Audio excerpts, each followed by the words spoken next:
Assalamualaikum warahmatullahi wabarakatuh. Kembali lagi bersama saya di video kali ini. Kita akan belajar bagaimana melakukan analisis regresi berganda dengan SPSS versi 30 versi terbaru. Ini merupakan video lanjutan dari video sebelumnya mengenai uji asumsi klasik regresi berganda.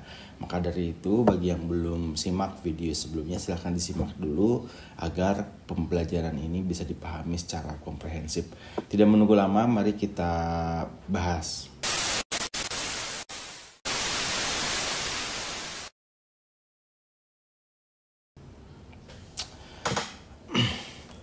Nah, di video kali ini kita akan melakukan atau kita akan belajar tutorial terkait dengan regresi berganda. Kita akan gunakan SPSS versi 30, ini versi terbaru.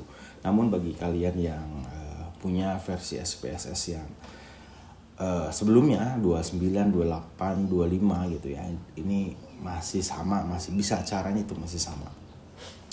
Nah, kita akan bahas terlebih dahulu. Kalau dari pengertian, kita bisa katakan bahwa analisis regresi ini suatu alat analisis peramalan nilai pengaruh dua variabel bebas atau lebih terhadap variabel terikat.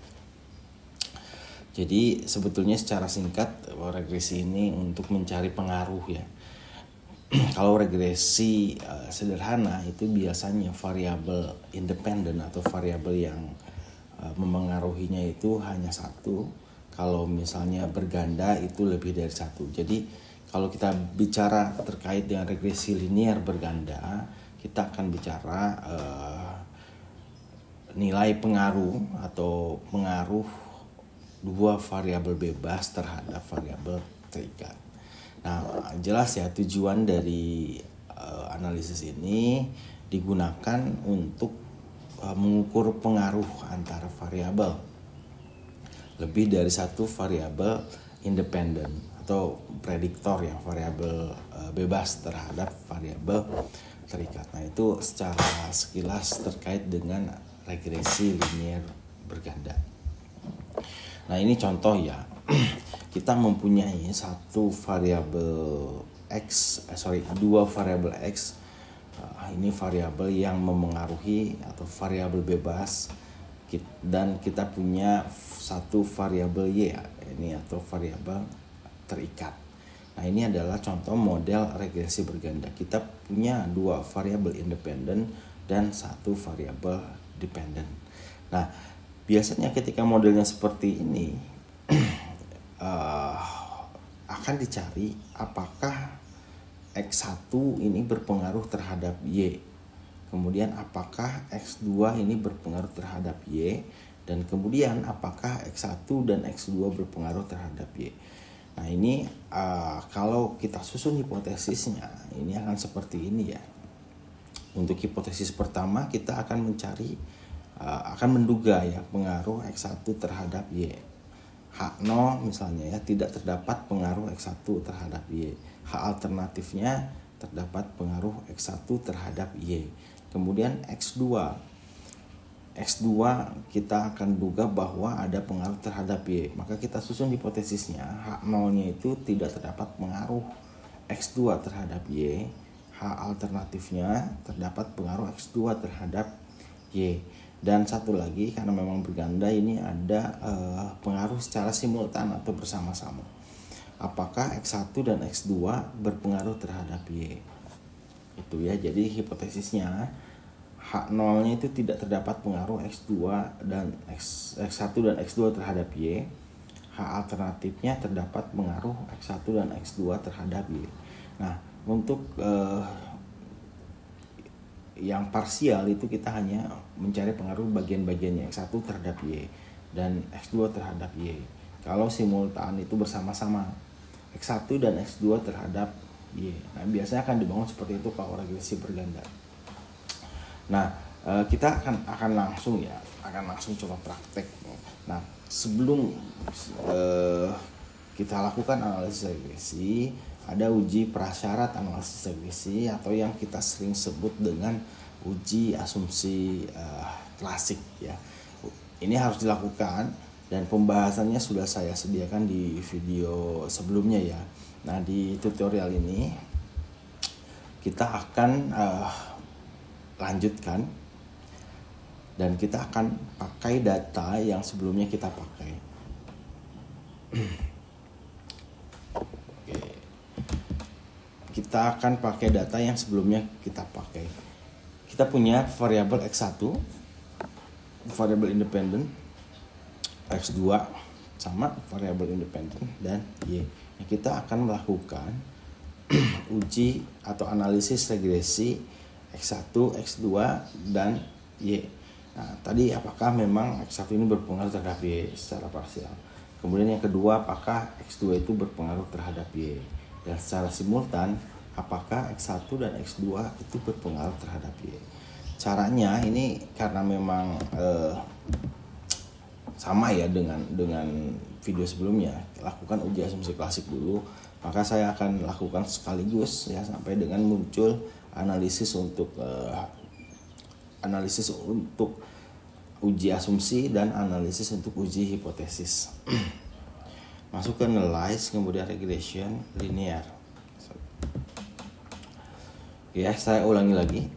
Masuk ke analyze, kemudian regression, masuk ke linear. Nah, akan muncul kotak seperti ini. Untuk dependent ini kita masukkan variabel Y.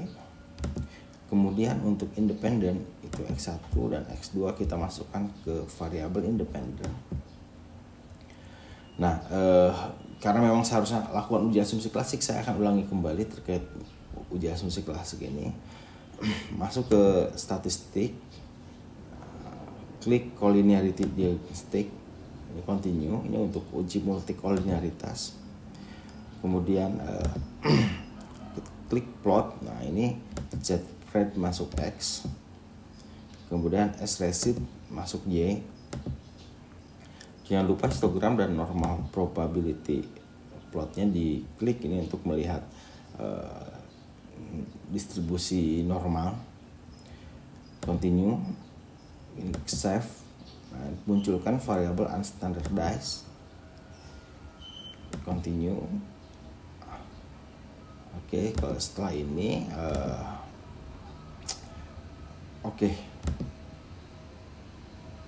akan muncul output seperti ini. Nah, dan kita akan interpretasi ini. Untuk pengujian asumsi klasik secara detail, silahkan kalian bisa cek video sebelumnya. Di sini akan saya sampaikan secara singkat ya. Nah, untuk uji normalitas kita akan pakai variabel yang tadi muncul. Kita gunakan Kolmogorov-Smirnov. Klik analyze, kemudian non parametric test. Lalu legacy dialog, kemudian one sample KS Kolmogorov-Smirnov dimasukkan ke test variable list. Oke, ini muncul Kolmogorov-Smirnov test yang untuk membaca apakah data ini berdistribusi normal atau tidak. Oke, kita lihat ya. Nah, sebelum kita lakukan analisis regresi, kita harus pastikan dulu data itu berdistribusi normal, kemudian tidak terjadi gejala multikoliniaritas, tidak terjadi gejala heteroskedastisitas, dan tidak terjadi autokolerasi. Namun untuk autokolerasi ini dikhususkan untuk data yang sifatnya time series. Karena memang data yang kita gunakan bukan time series, maka itu tidak perlu dilakukan. Jadi hanya 3 saja ujinya. Pertama uji normalitas, kemudian multikoliniaritas, dan uji heteroskedastisitas. Nah, yang pertama kita akan lakukan uji normalitas dengan menggunakan Kolmogorov-Smirnov. Tadi sudah saya tunjukkan. Nah, ini interpretasinya berdasarkan hasil uji normalitas. Data ini berdistribusi normal. Kenapa? Karena nilai asumsinya itu di atas 0,05. Nah, seperti itu ya. Bagi yang ingin detail tentang uji asumsi klasik bisa kembali ke video sebelumnya. Kemudian kita akan lakukan uji multikoliniaritas. Ini kita akan melihat nilai tolerance dan VIF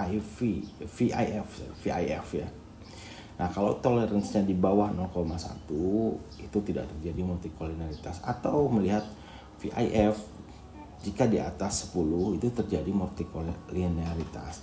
Nah, karena memang diharuskan tidak boleh terjadi multikolineritas, maka dipastikan nilai toleransi itu harus di atas 0,1 dan nilai VIF itu harus di bawah 10.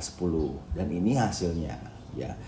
Nah, kita lihat karena memang nilai tolerance itu di atas 0,1 dan atau VIF-nya itu di bawah 10, maka data yang kita gunakan ini tidak terjadi multikolineritas. Jadi lolos ya untuk uji ini. Nah, kemudian kita lakukan uji heteroskedastisitas. Nah, kebetulan di sini kita gunakan uji Gretzer ya. Nah, ini kita lakukan mengkolerasikan nilai X1 dan X2 dengan ABS residual. Jadi teman-teman tinggal transformasikan dulu nilai residual ini ke bentuk ABS. Caranya transform, kemudian compute variable, ini masukkan ABS nih.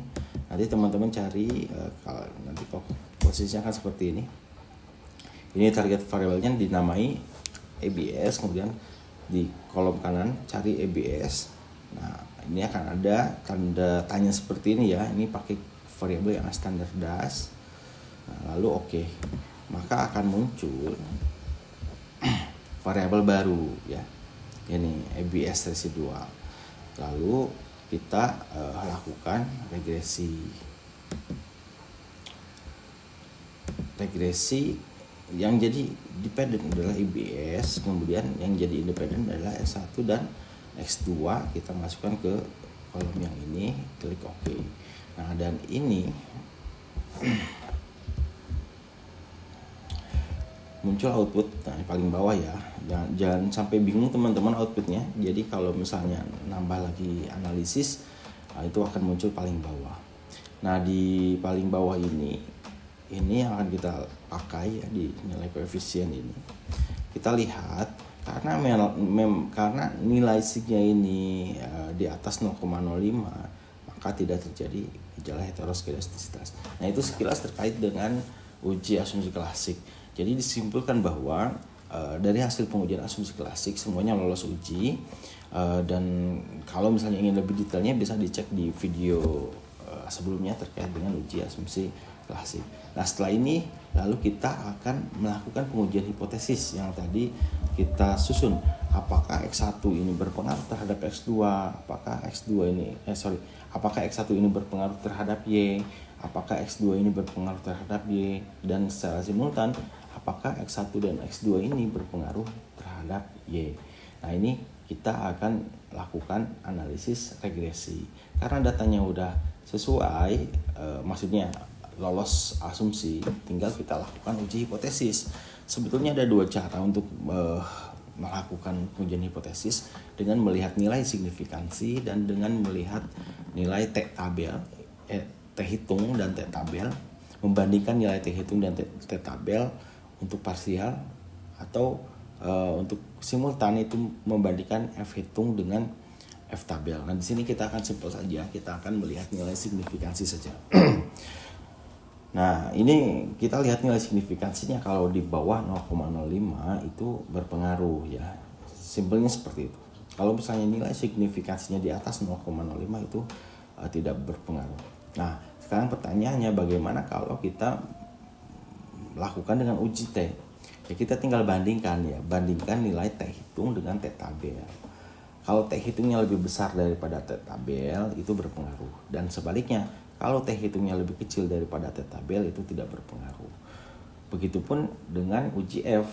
Nah, kalau nilai F hitung itu lebih besar daripada F tabel, maka itu berpengaruh secara simultan. Kalau lebih kecil daripada F tabel, maka itu tidak berpengaruh.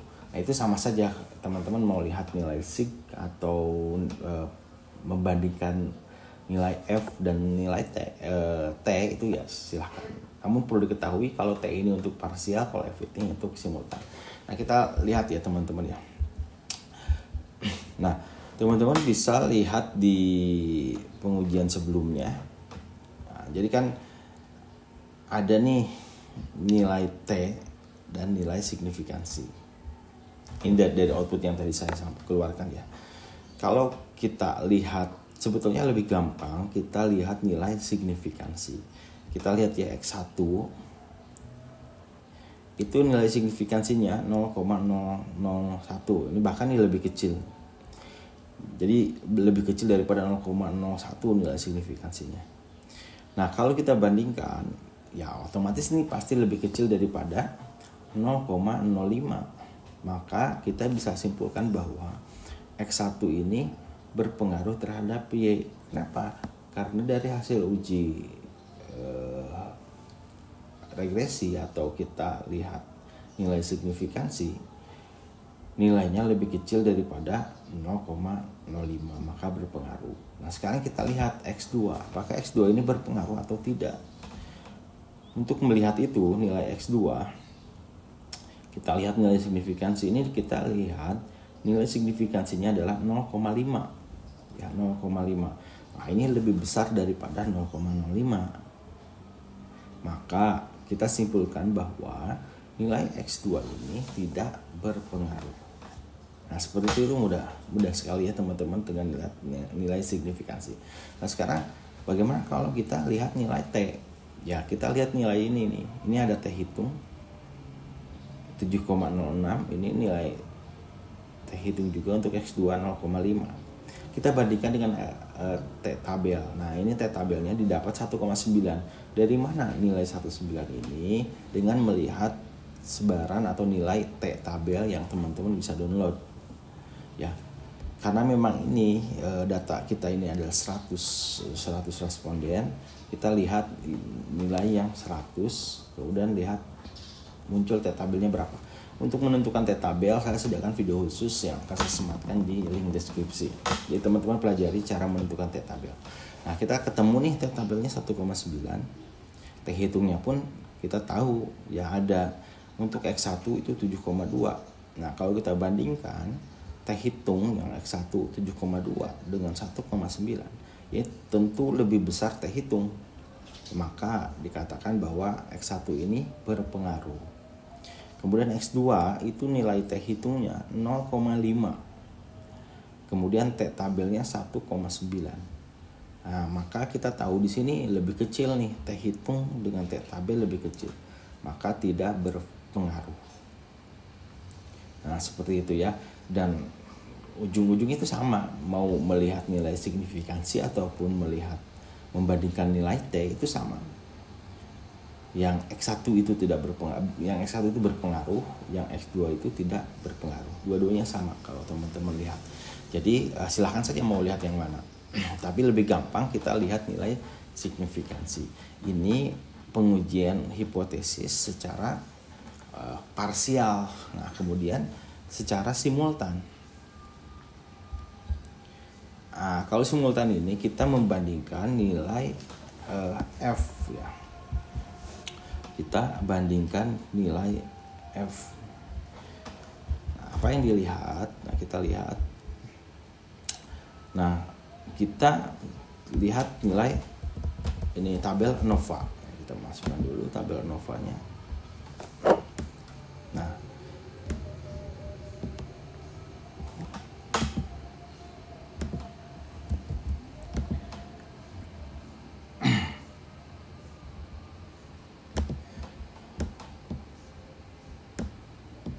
oke ya, kita lihat nilai ANOVA-nya. Tabel ANOVA. Sama ya teman-teman, bisa lihat nilai signifikansi ataupun nilai F ya secara simultan. Di sini kalau kita lihat nilai signifikansi, nilainya itu 0,001, lebih kecil daripada 0,05. Maka dikatakan bahwa secara simultan X1 dan X2 berpengaruh. Secara bersama-sama variabel independen ini berpengaruh terhadap Y karena nilai signifikansinya di bawah 0,05. Nah, sekarang kita mau lihat nilai membandingkan dengan F tabel dengan F hitung atau F hitung dengan F tabel. Kita lihat ini. Nah, ini nilai F hitung dan nilai F tabelnya ini 3,901.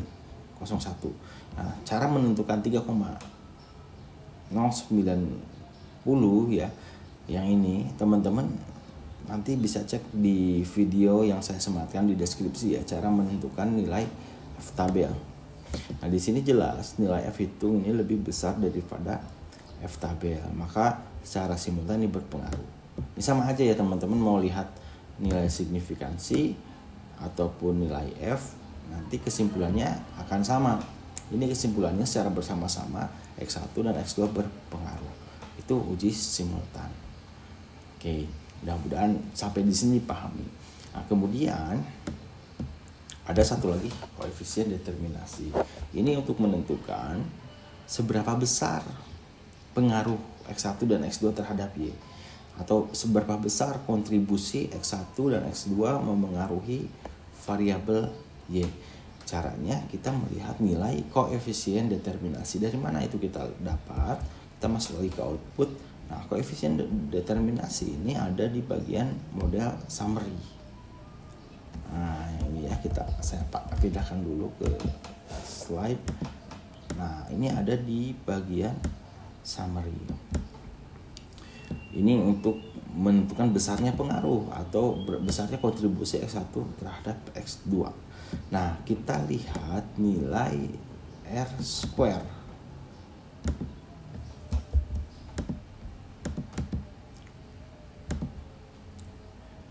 Nah, R square ini disebut dengan koefisien determinasi.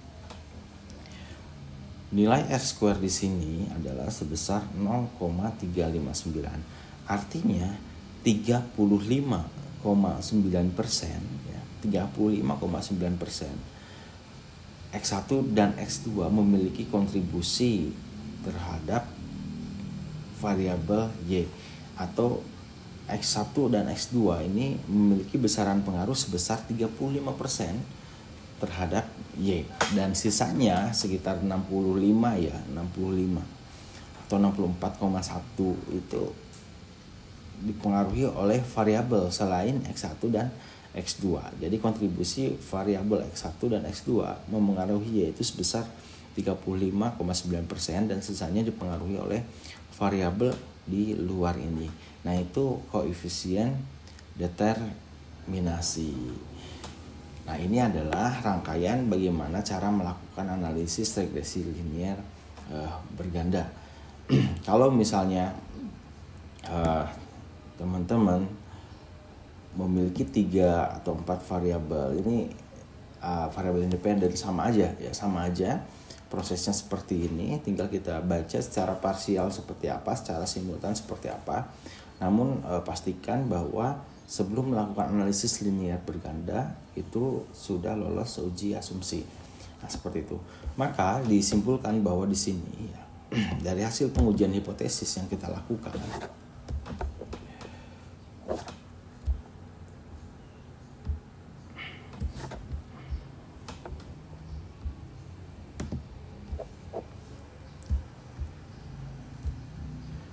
ya, kita lihat dari hasil pengujian hipotesis yang kita lakukan. Yang pertama, tadi kita tahu X1 itu berpengaruh terhadap Y, maka H alternatif diterima ya, karena memang terdapat pengaruh, dan H0 itu ditolak. Itu kesimpulannya. Kemudian yang secara parsial yang kedua, itu tadi kita lihat tidak berpengaruh ya.